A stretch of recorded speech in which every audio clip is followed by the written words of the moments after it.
I think in terms of what he wants, and I heard he talked about banking again this morning in a tweet, which doesn't make any sense because American banks, there's about 16 American banks currently active in Canada holding about $113 billion worth of assets in this country. So the American banks are alive and well and prospering in Canada.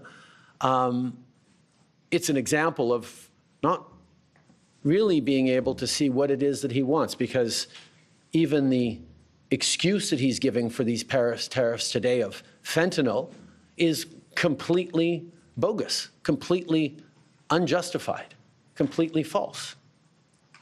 So we actually have to fold back on the one thing he has said repeatedly, that what he wants is to see a total collapse of the Canadian economy, because that'll make it easier to annex us. Now, first of all, that's never going to happen. We will never be the 51st state. But yeah, he can do damage to the Canadian economy, and he's started this morning. But he is rapidly going to find out, as American families are going to find out, that that's going to hurt people on both sides of the border. Americans will lose jobs. Americans will be paying more for groceries, for gas, for cars, for homes, because we have always done best when we work together. And I can tell you that every country is very, very aware that if the American government is willing to do this to their own closest ally, neighbor, and friend, everyone is vulnerable to a trade war.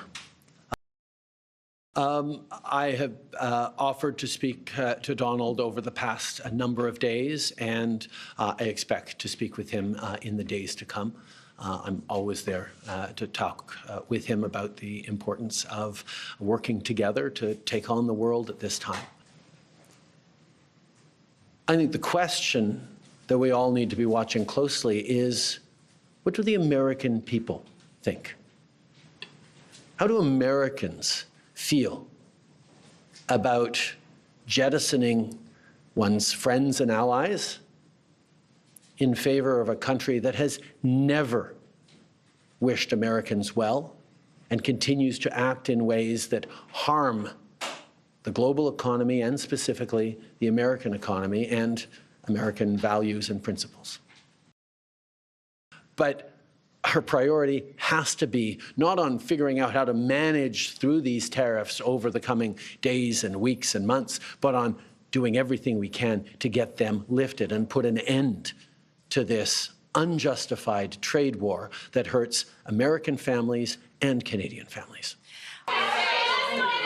Jelajahi cara baru mendapatkan informasi. Download MetroTV Extend sekarang.